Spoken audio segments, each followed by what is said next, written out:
Hello, everyone, and welcome to African Stories with Nsa. Today's story is about the girl with the hair from the sea. Long time ago, in the very quiet town of Calabar, there was a girl named Amma. Amma was a very pretty girl and well behaved too. She had a friend called Ruke who lived in Okrika. Her and Ruke were around the age when they were beginning to get suitors for marriage. Ruke was getting married that weekend and had chosen Amma to be one of her bridesmaids, and Amma was very excited about it. Amma had gone to the market to buy her dress, shoes, and jewelry for the occasion before going to her hairdresser. She wanted to look her very best, so she opted to braid her hair with the trending long hair extensions she had bought from the market.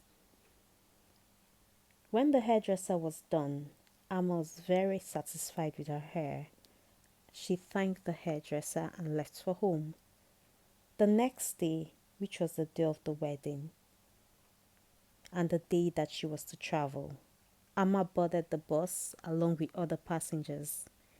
It was a small bus that carried 12 passengers. There was a driver and the driver's assistant seated on the front seat, making them all 14 in number. The journey started uneventfully at about 6 a.m., and as the cool morning breeze blew, most of the passengers started to fall asleep. Later on during the journey, the bus came to an abrupt stop, jolting the passengers out of their nap. What's going on? There was a puzzled look on their faces. Driver, what is going on? The man sitting behind Amma asked angrily. I don't know. The bus just stopped on its own, the driver shouted back, irritated. The driver kept trying to turn on the ignition, but the bus would not start. Just then, a woman came from the sidewalks and stood in front of the bus. She was a middle-aged woman with very long hair who looked very angry and was asking the driver to get down from the bus. What is wrong with this woman? Do you want to get killed? The driver's assistant asked angrily. I want everyone out of the bus, or else this bus is going nowhere. They all looked puzzled. What does she even want? The girl sitting beside Amma asked. Madam, you cannot just come and place such a demand on us. We have a long way to go, the driver said. One of your passengers has something that belongs to me. The earlier you do what I've asked you, the better for you. The woman continued to stand in front of the bus with her hands on her waist. Everyone, please get off the bus. Let's see what this woman wants. The driver beckoned on the passengers, and one by one, they all got off the bus until it was empty. The woman scanned the crowd, and as her gaze landed on Amma looked away quickly. There was something in the woman's eyes that scared Amma.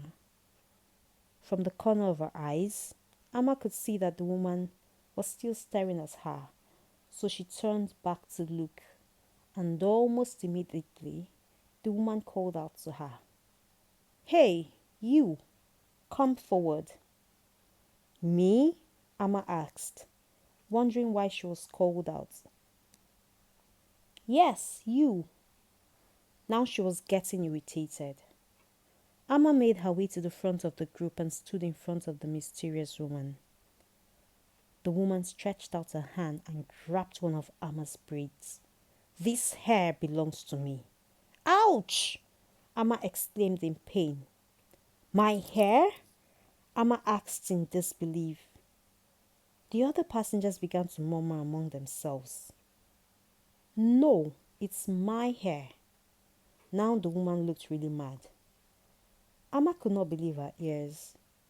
How could this woman say that the hair she bought from the market was hers? This was the most ridiculous thing she had heard in her life. How is that possible? Listen here. I am the queen of the coast. Your people have refused to leave my kind alone. This hair you have on your head was taken from one of my daughters. She was attacked by some fishermen and her hair was cut off. I have been waiting patiently for when I'll be able to take back what is truly mine. There were murmurs of disbelief among the passengers who had never seen or heard anything like this before. But madam, it's not her fault. She went to the market like everyone else and bought the hair, the bus driver said in Amma's defense. I know, which is why I've only come to get my daughter's hair. Otherwise, I would have dealt with her. I'll leave that for those greedy fishermen. They'll have to pay for what they have done. May I have my hair, please? She stretched out her hands. They were all in shock. Okay, I just need to take them out. Amma started to unbraid her hair, and a few other passengers came together to assist her. When they were done, Amma handed over the hair to the woman, who then turned around and left. Everyone looked on in shock as the woman vanished into thin air. All the passengers ran back into the bus and sat quietly, still in shock at what they had just witnessed. Amma, on the other hand, would not stop weeping. She could not believe that the hair extension she had used in braiding her hair was in fact owned by the Queen of the Sea. She had heard that they existed, but she never believed it to be true. She looked at herself in the mirror, her hair now looking unkempt. Don't worry, I'll help you pack your hair in a nice style, the girl sitting beside her volunteered. Thank you very much, Amma responded. When everyone was over the shock, the driver asked, Is everyone seated? 'Cause we need to continue the journey. He turned on the ignition and immediately the bus started and they continued their journey. That is the end of this story. I hope you enjoyed it. Please do well to subscribe to African Stories with Nsa for more amazing stories from Africa. Bye.